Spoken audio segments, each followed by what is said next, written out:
Welcome to the Heal the Hurt podcast.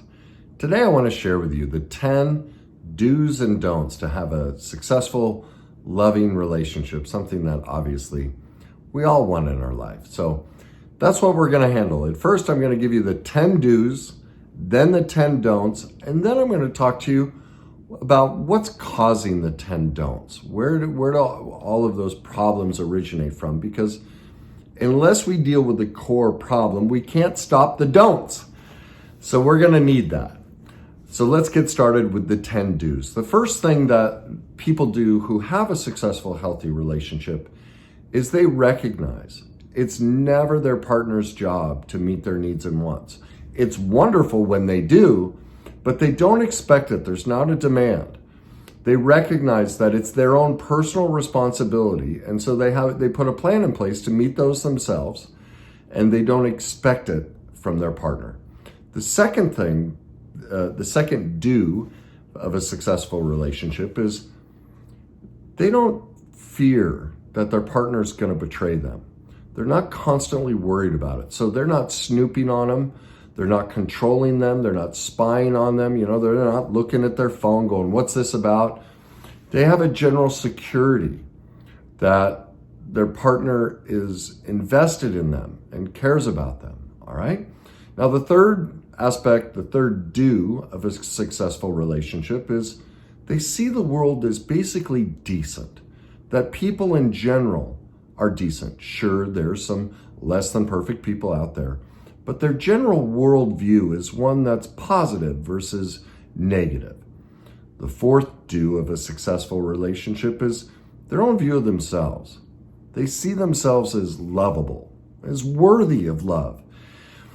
They recognize that they have a lot of great qualities and their imperfections. They love and accept those as well, and therefore they're open to the possibility that there's somebody else out there who has the exact same feeling about themselves and is willing to accept those perfect imperfections, that as a whole, they are lovable.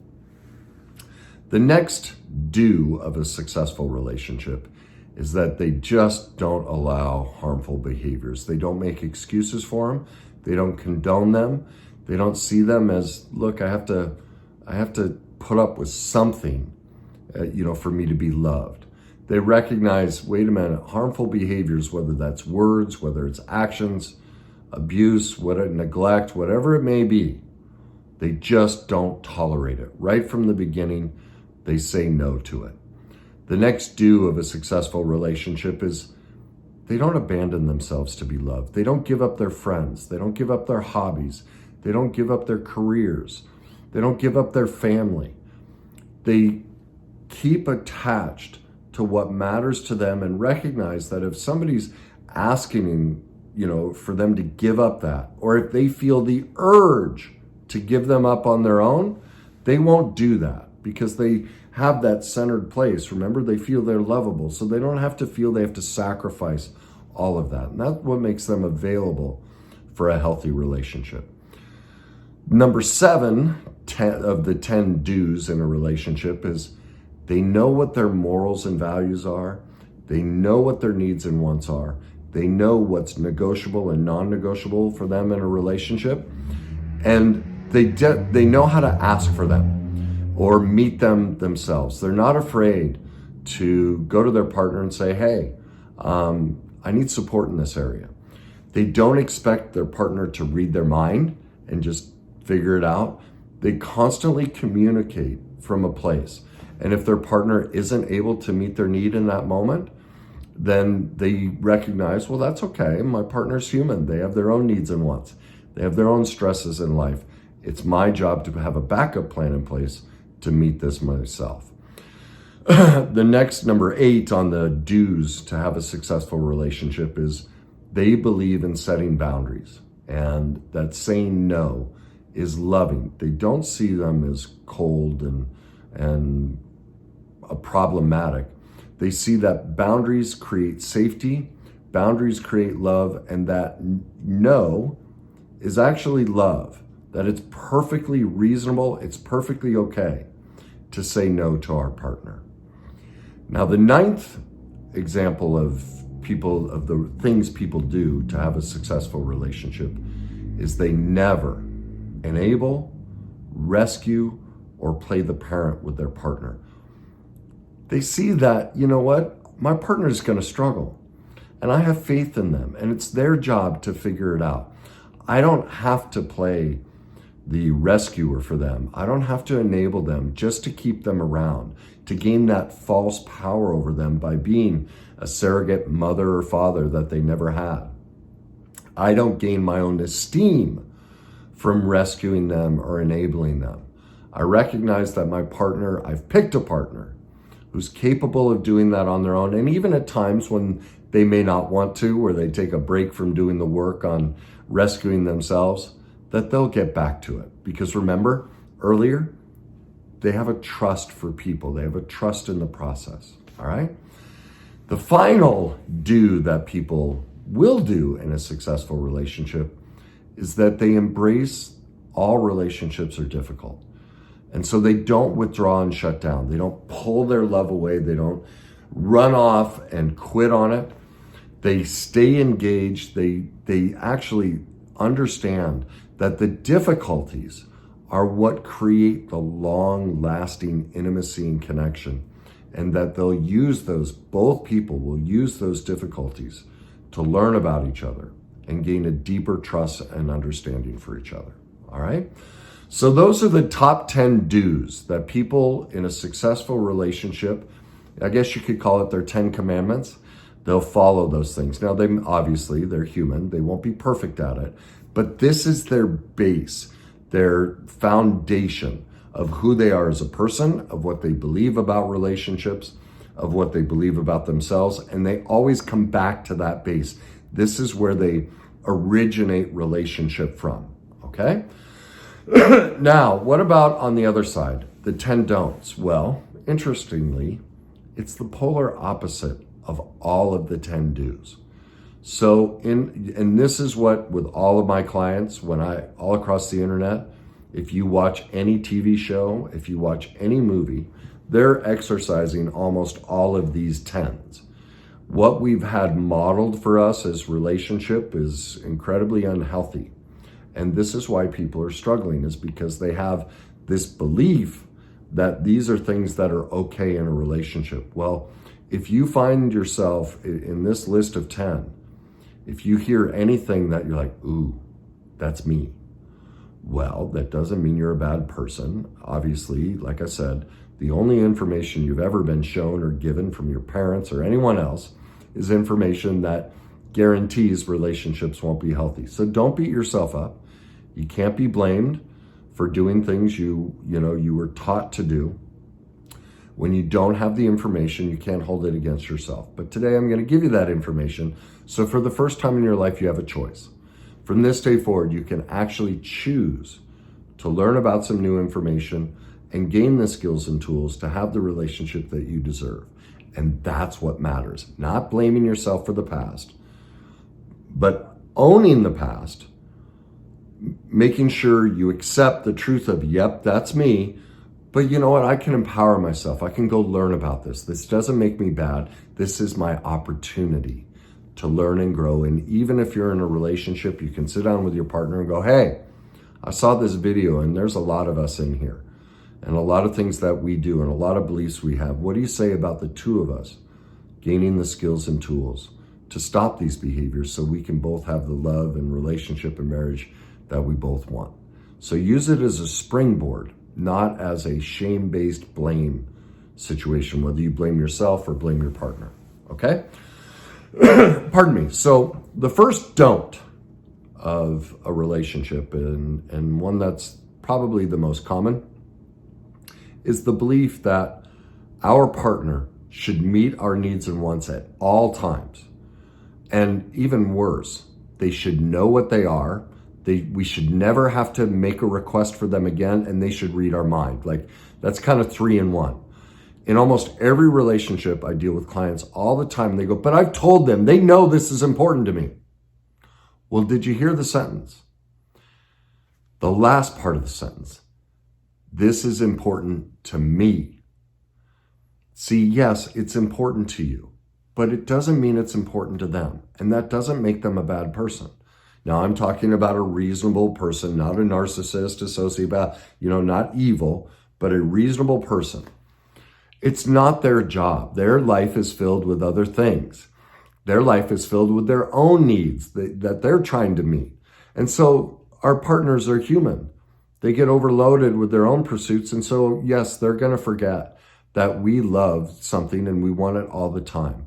And so in the poor relationship, there's this demand, this perfectionist demand that they should know and they should give it. And it's their job. I call that the Kardashian model of relationships.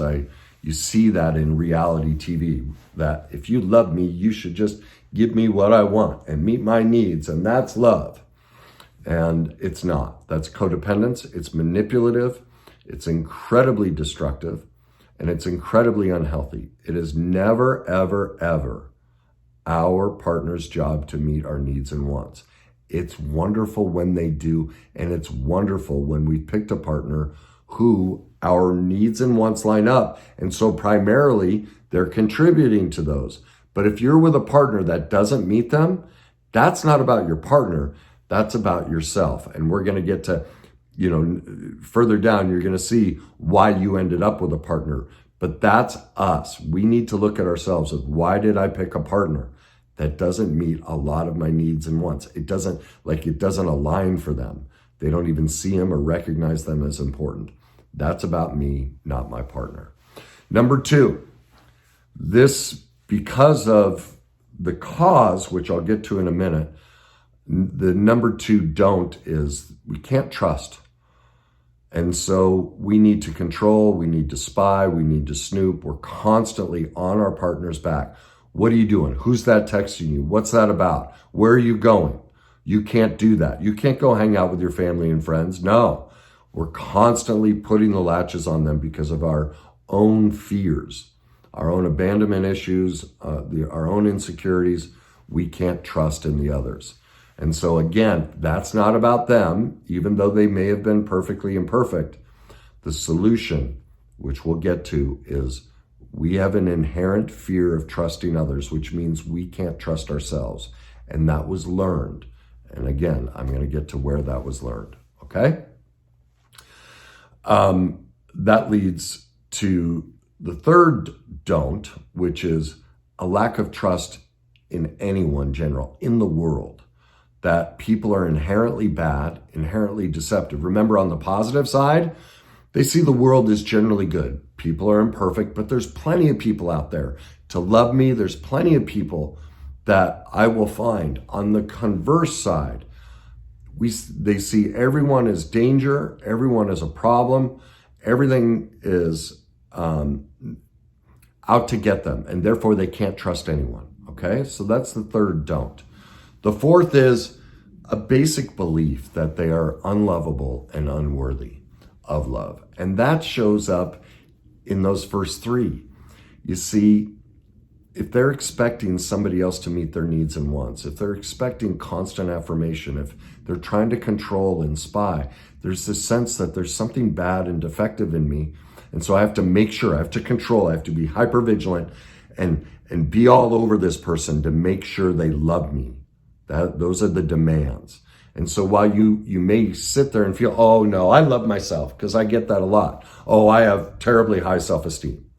And yet they're living all of these don'ts in their relationship. They're detached from how their behaviors are actual proof that they're struggling with self-love and self-acceptance. And that's one of the biggest culprits in relationships is people don't generally have an awareness of how much they shame themselves and how much they belittle themselves and how much they're exercising these don'ts. And that's a sign, that's a clear indication that they're struggling with self-love, okay? And they have a very hard time admitting that, okay? So that's the fourth don't. The fifth is no one will love me unless I put up with this bad behavior. You wonder why people stay in abusive relationships. I had a client this morning. She's Every session she's called me and said, I've broken up with my boyfriend for the last time. And the next session starts with how they got back together, went on a vacation, how he said these things, did these things, and the violence in the relationship is escalating. This last week, it got physical, and yet she keeps going back. Well, that's a product of the lack of love for herself. We think we'll minimize those bad behaviors because we feel like unless I somehow condone this, I won't get the love that I'm after, all right? That leads into the next one. I need constant affirmation from my partner, constant approval and affirmation. I can't hear criticism. I can't be wrong. They always have to have my back in disagreements with friends or family or anyone. I need constant support.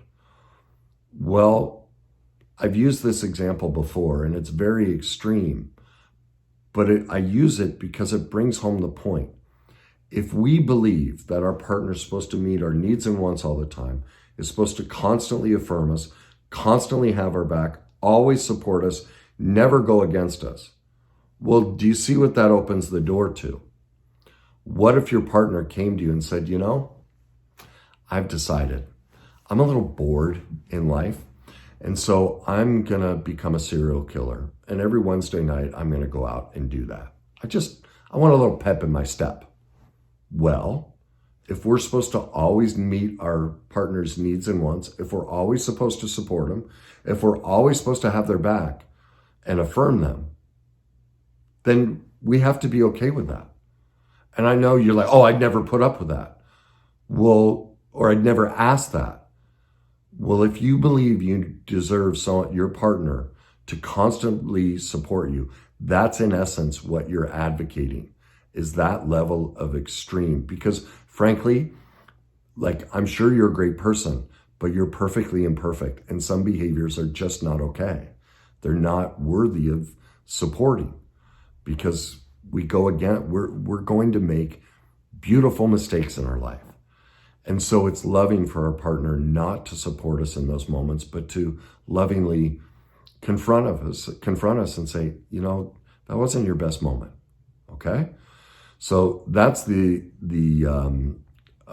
can't remember where I am, the sixth one, I think,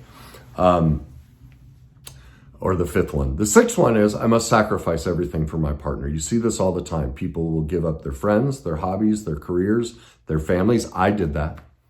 I did almost all of these don'ts. I thought my first wife should meet all my needs. I couldn't trust anyone.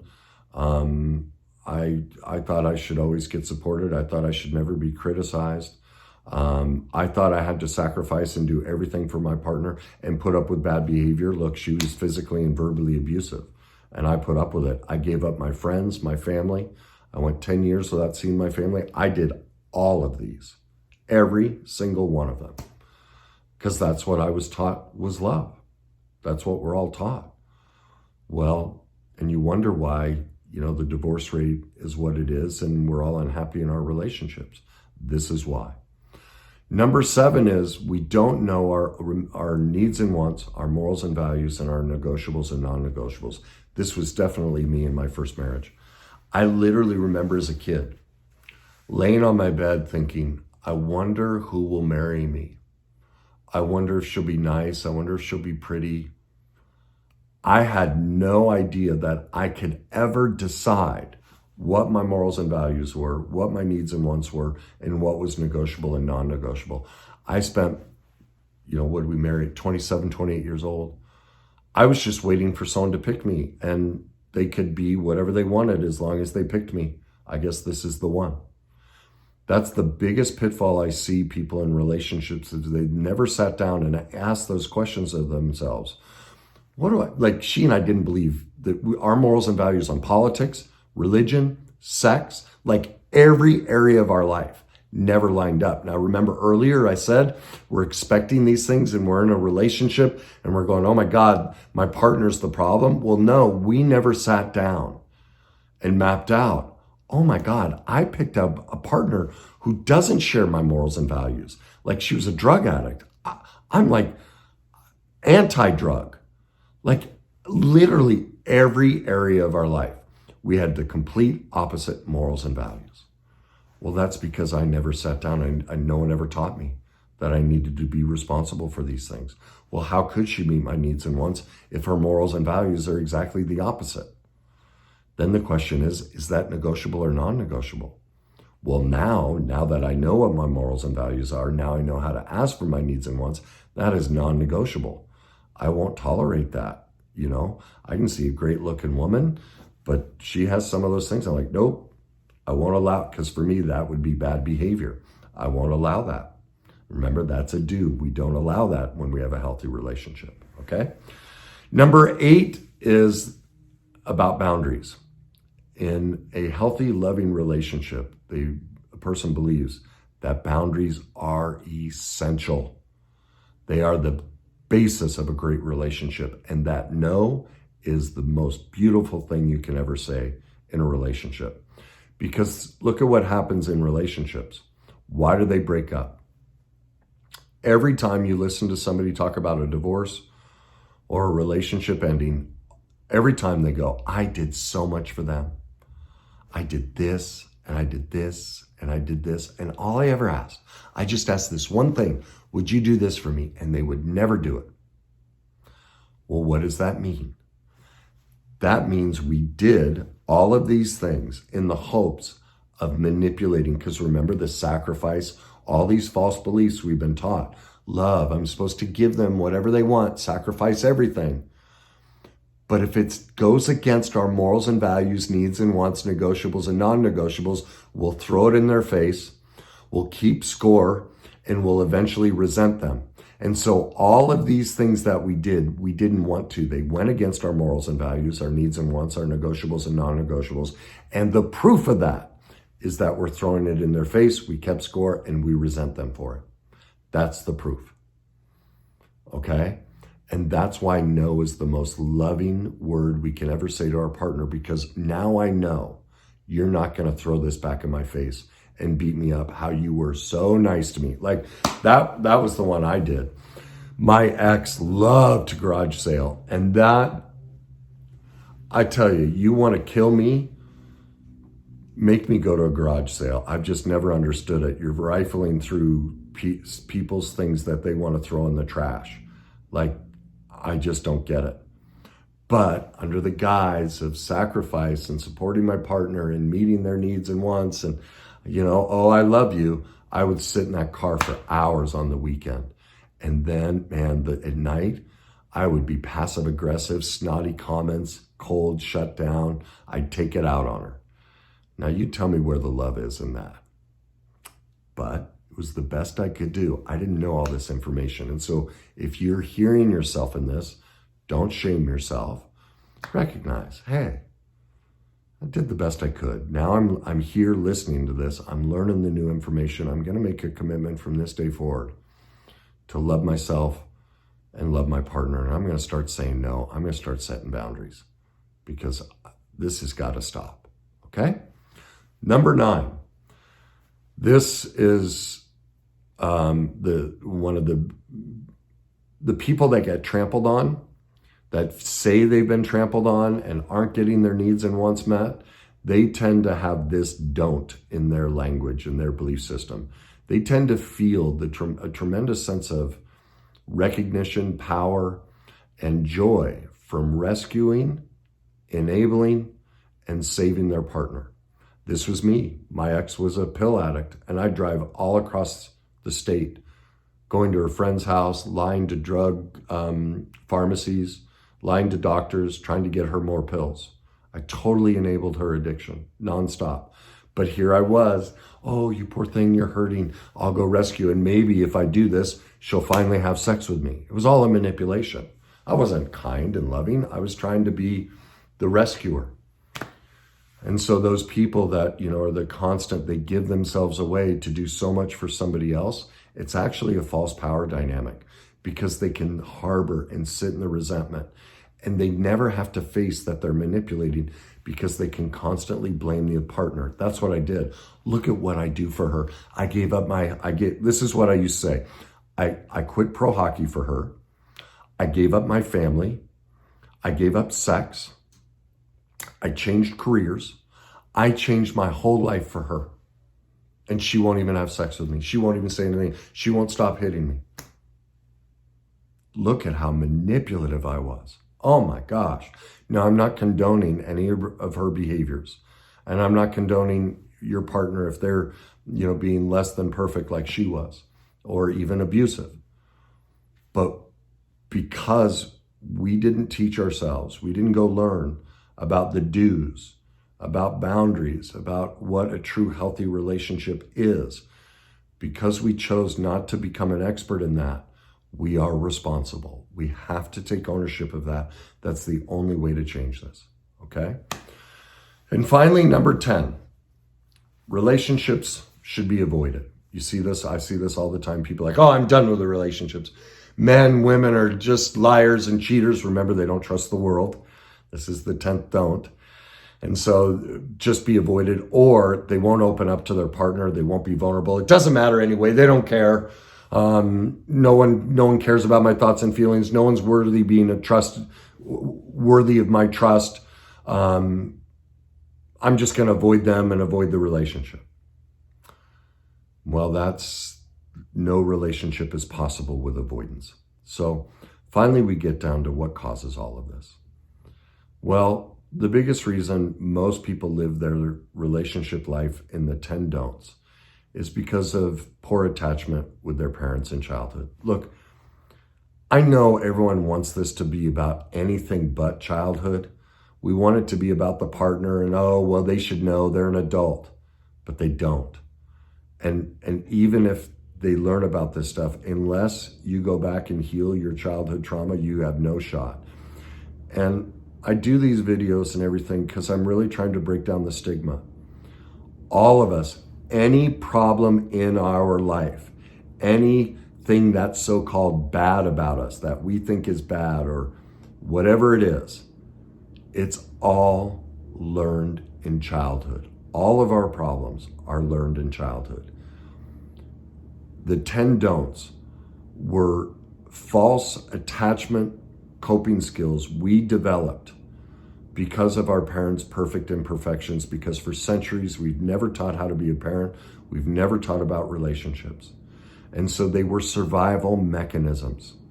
We had to adopt these 10 don'ts just to survive unconscionable pain and trauma and abandonment, enmeshment, all these different dynamics that all of us have been through. Nobody on this planet is immune from childhood trauma. Nobody. And I have been on podcasts with people who argue with me about that. I was on a podcast, this girl, she told her whole life story. And her whole life story was she was going to become a lawyer because her parents wanted to. And her mom's still running her life, running her podcast, running her business. Her mom is running her whole life. And she refused to see and admit that her trauma, all of her struggles in her life are because of the enmeshed abandonment, the abandonment from her father who demanded she be a lawyer, and the enmeshment of her mother who overempowered her. That she's still trying to please her parents. And that, I found out later, her mother was upset with me because mom doesn't want to take ownership that she was perfectly imperfect. And that's just everybody. That's where all of this comes from. Now, I know it's uncomfortable, and I know I'm not always the best at communicating it. I know that the words I choose sometimes comes out as harsh or demeaning or critical. It's not my heart.